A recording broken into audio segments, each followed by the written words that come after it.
Hello everyone, welcome to the vlog of time. I am your host Zack, and happy holidays. We are now in December. Yes, we are getting out of this terrible year and hopefully getting into a much better, brighter year.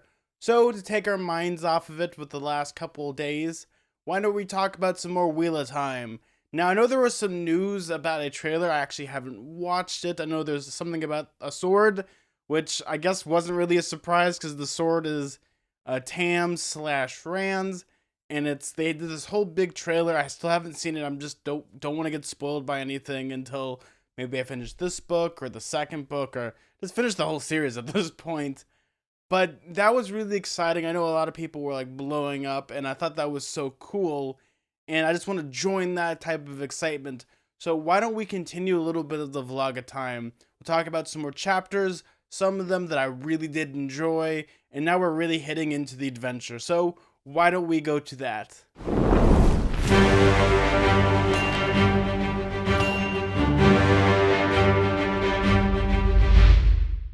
So this week I read from chapter 6 to 9, and I felt like this was a good stopping point before the actual adventure takes place. I might be all over the place with this, because these couple chapters were they felt like one giant little short story before the adventure really kicks off. And I just have to say, what I like about these chapters is Robert Jordan's really showing this suspense, and he's really showing the horrors of war, as well as when it comes down to this character of Rand just struggling to get his father Tam to a healer. Those were some of the best parts of this whole chapter, was almost that suspense is, oh no, are they going to meet some more Trollocs on the road? When they get to the town, everything's going to be alright? No, because as we see within this chapter, Rand and Tam, Tam's been horribly injured by a Trolloc, and Rand's just like, I gotta get you back to the farm, gotta get you back to Emmons Field, we gotta get out of here. And I like that type of stuff because, again, it's suspenseful, it's dark, it's dreary, and also Tam is like tripping balls. He's saying some weird things, and when it comes to the story narrative, I thought that Tam was gonna, no pun intended, was going to buy the farm. He was gonna, straight up just die, and we were gonna have kind of this, hero's journey. There's nothing holding Rand back, but luckily, Tam is able to pull through. But all the things that he's saying is really weird. And now I have the thing in my head that Tam isn't Rand's father because of all the things that he was saying about finding a baby, and the baby's name should be Rand. And it might just be a fever dream, but I have this bad feeling, because I always have bad feelings about things, that Tam actually isn't Rand's father, but what he is probably some type of soldier, or maybe some type of guard, or maybe even a warder of pretty much what Lan is. And maybe that might be what's going to be happening with this, is that he was born to an Aes Sedai, and he's able to save this baby, and they go off and they live on the humble farm. We see this a lot in a lot of old fantasy, as well as a lot of myths and legends about the hard, bloodthirsty killer who ends up becoming a father and enjoying it more through that peace and quiet. He finds solace. We'll have to see when it comes to this. I just think that might be the case, or he was just having his fever dream, and just to add, sowing some discontent. But we see this with Rand, and now questioning his own existence, and they're able to get to the town, and things go from bad to worse. As it turns out, the Trollocs had torched the town a little bit. Some people are dead, some people are horribly injured, but luckily they're able to kind of get there in time for Tam to be recovered. Luckily he goes into the inn and he gets a bed, and it actually ends up being Moraine, who I think Rand almost makes a deal with the devil. He's pretty much asking, I'll do anything, I'll do whatever price it is, I'll do it. And even Moraine's like, you shouldn't be doing that, because only bad things are going to happen. I'm going to ask a lot from you. I'm going to ask for 1 billion push-ups or something. And he doesn't care, because all he cares about is Tam being safe. And this is where I was like, oh no, this is bad. This is where I thought in the narrative that Tam would, just die, and now he has to be held up by his word. But luckily, Moraine is able to save him, and things are going to be more concerning, because It isn't like a pre-existing injury, but it's an injury that might come back or might bite him in the butt, depending if he's able to get the taint out, because wherever the Trolloc sword was in like a dark forbidden place. Again, a lot like Lord of the Rings, like, oh, it's from this cursed place where if you get stabbed, you're going to be infected with evilness, pure concentrated evil. And I like that type of stuff. I like kind of when it comes to this that there's always going to be a price to pay. Even if you fix a problem or heal something, things might linger, almost like a phantom pain. And I like that type of stuff, especially when it comes to the whole town. The whole town is now in a weird uproar. We have a lot of people like Pod and Fane is most likely dead or eaten, but we still have like Tom Merlin who survived. A lot of the townsfolk survived thanks to the best efforts of Lan and Maureen, who turns out to be an Aes Sedai, which I'm getting a little bit of the Bene Gesserit from Dune a little bit. I'm not sure if that was the intention, but the way that Moraine is perceived, as well as the whole thing with like the Aes Sedai being like these women with all this power, and everyone's like, we don't want you here. We're like really scared of you. Maybe like Robert Jordan was kind of going for that a little bit, because I'm noticing a lot of parallels between the Bene Gesserit who have like mind powers and the Aes Sedai who have, their magical abilities being able to use their own source of the magic. And obviously when it comes to men, both in the Bene Gesserit versions of them, also, they're very rare and most likely they die. Same as how if there's like the men version of the Aes Sedai using the magic, they go insane. So I'm getting a little feeling of that, but we're also getting a little bit of she is almost a scholarly person. So what happens if we meet like an Aes Sedai who's more militaristic, or is more like murder's awesome, or let's solve the problem by murdering Rand? Maybe that might solve the problem, because we get more of the scholarly person who was just there to do some research on the history, as we find out throughout this narrative. And I like those little moments, especially when it comes to Moraine. She's the smartest cookie in the room, and she's pretty much telling Rand, yeah, don't do this. This is a bad idea. You don't make promises that you can't keep. And Rand's just like, I gotta do this. I gotta do this, because, they almost have like a little triage going. I like kind of that even like Nynaeve is like, we shouldn't keep all the sick people congregated to one place. It's very much like, we don't want to have like a staph infection. So what we're going to do is I'm going to, I can't even help your father. I like that type of stuff, especially when it comes to this, is that Nynaeve is just takes one look at Tam and she's like, yeah, he's dead. Move along. He's like, you're not going to look at him? Nope. I know what death looks like. You got him here in time, but not in time enough. You tried your best. And we're getting almost like a participation trophy, to the point of where Rand was like, I'm gonna get the local mayor to help you. You're gonna have to do it no matter what. And, we're seeing how much Rand is willing to sacrifice. And, Rand is able to help Tam in this way. Tam is recovering a little bit. He's gonna be bedridden for a while. And we have, the whole town is just in an uproar and they don't know what to do. But it turns out the price that Rand's going to have to pay is he's going to have to leave with them, because all the Trollocs and all the other spooky, scary monsters were out looking for him. They attacked a couple farms and they were looking for him specifically. Thank God it was Beltane, or this whole thing would have been a disaster, like awful.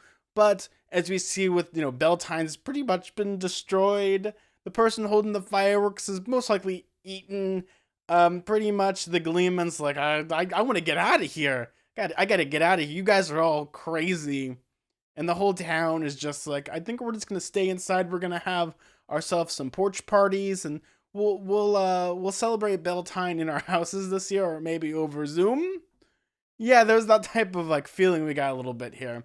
Though Rand does go to sleep and he gets some spooky visions of a white tower, and he just has this lingering feeling of someone's like, serve me. He's almost being like tempted by the devil a little bit, and he doesn't know really what to do. He just knows that the place that he's in is like this big old city. Everything smells nice. Things are kind of clean.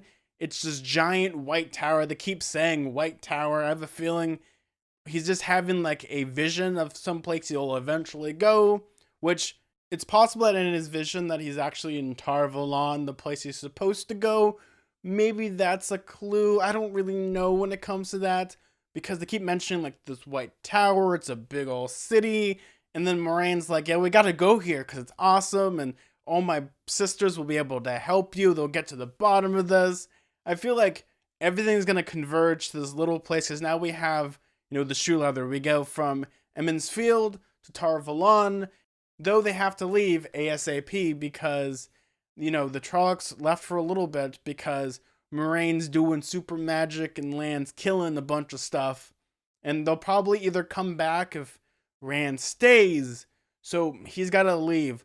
But luckily, before he's able to leave, he actually has a moment with Tam where he wakes up and he pretty much says, you're going to be going, you're going to be leaving. I kind of like that Robert Jordan didn't kill Tam yet. Maybe, the TBD, because he's alive, because when you have the hero's journey, sometimes you keep the parent in the back pocket, and then when you find out that they're not important anymore, you kill them, and then you give new motivation. It's almost like fridging a little bit. But we have like this moment, they have like this really nice moment where Tam's like, I'll be on the road in a couple days, even though he probably won't be. And he's like, when you come back, there's going to be so many sheep. You're going to have so many sheep, I don't even know what to do with them. We're going to have sheep everywhere. It's almost like an infomercial.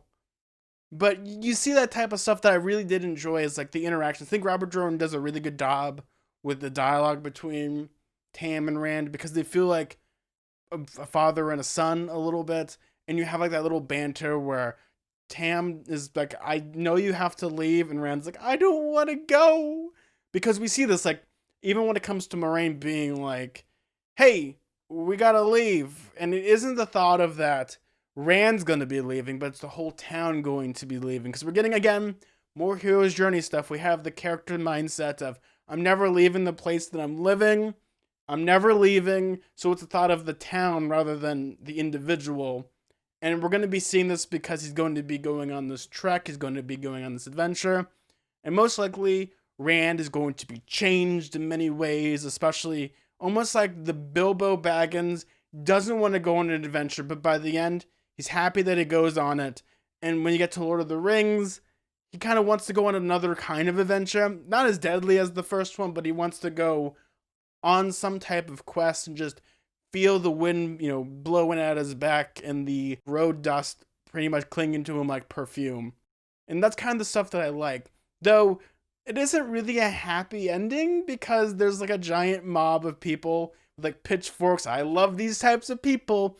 My favorite aesthetic is the angry townsfolk with the pitchforks and the torches. I love that in monster movies so much because you have to be real ballsy to be a farmer and be like, yeah, my pitchfork and my torch, and we're gonna, kick you out of town because you're the worst. And we see this, though Moraine almost does like a Picard speech a little bit, as well as I guess the mayor does a big old Picard speech where he starts talking about, well, Sambui, that arm of yours was healed by magic. You would be losing that by now. Like, he's like bringing all that stuff up to make people ashamed of themselves. But then Moraine's like, you guys are ungrateful in this way because the place that you live was thousands of years ago, before it got its name, was this huge, sprawling little kingdom of some sort. That's what I'm going to be going for.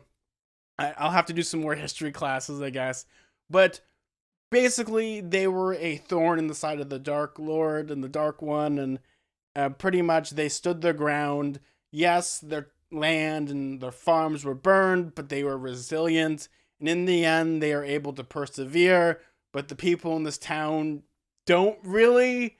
And that's kind of like, it's the insult. I actually kind of like that they have the, oh my god, is it entomology? What is the study of words?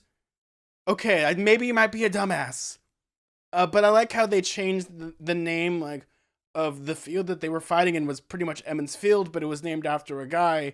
But after thousands upon thousands of years, the name slowly turned from Amon's Field to Emond's Field because they just dropped the A of it.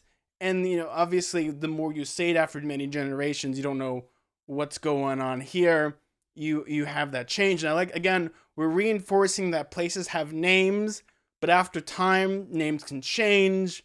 And that's kind of the cool stuff that I like about the story so far, is Robert Jordan was really drilling in the point of time is a constant thing, places will change, but the ideas and the feelings and the types of people that live here are always going to kind of be the same. They're always going to be descendants.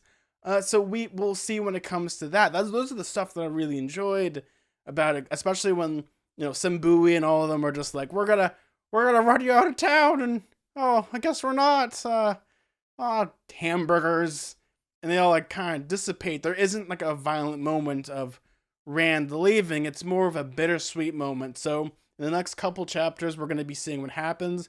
My prediction is that we're probably not going to see Tam for a very, very long time, but Rand is going to have to be adjusting a little bit to this quest. I feel like, again, it's going to be more like an action set piece a little bit, where they have to race to the next town or doing through the cover of night, because when you're traveling at night, this is almost like, oh boy, I can't wait to see what types of creepy crawlies are going to be in the woods. And you're going to have those moments, especially we're going to be introduced more to Moraine and Lan and Rand, and we're going to see what happens. Because I'm actually interested to see how Rand's going to start adjusting, especially when they go from their small, quaint little town to him seeing the big city for the first time. It's going to feel like a 90s movie, or it's going to be like Coming to America, where he's just fascinated about everything that we find mundane. And we're going to have to see what happens with that. I'm actually really starting to get into this book quite a lot. I'm actually surprised, because I've been doing a lot of, not research, but I've been really trying to focus, and a lot of you have been helping me quite a lot when it comes to things that I miss, because that's going to be a problem. I need to put that out there. Sometimes I'll be missing little details. Sometimes I'll be saying things wrong. Sometimes I'll read something fast and not understand the meaning of it. But you all have been amazing with kind of helping me. I made a mistake about the ages of them last week, and how they're all almost in their 20s or near their 20s or in their 20s. And it's less it is a story kind of still about coming of age and becoming a man or becoming a woman. And things are a little different, and I have to thank all the community for helping me in this way, because I really appreciate all the help, all the love, and all the compassion, and not being spoiled. Yes. That's the beauty of this. And obviously the Wheel of Time show is still filming at the moment, so I still got time to see how far I'm going. My goal is to try to get through this all before, not all of the Wheel of Time, but at least the point of where I can actually sit down, review the series as a first-time reader, but also a person that likes adaptations. So we will see what happens with that. I'm kind of excited for this. I'm seeing the hype train going, but it's so hard. It's so hard not to get spoiled. I'm just trying so hard. I got the book up here, but even then, sometimes, you just want to peek on the internet. And you're just like, stop it. Stop it. But I just want to thank you all so much. Well, everyone, like always, may your food and drink ever be tasteful, and may your books be filled with fantasy and adventure. If you like this video, maybe consider subscribing down below, maybe giving a thumbs up. I'd really appreciate that. Well, everyone, pleasant trails. Bye!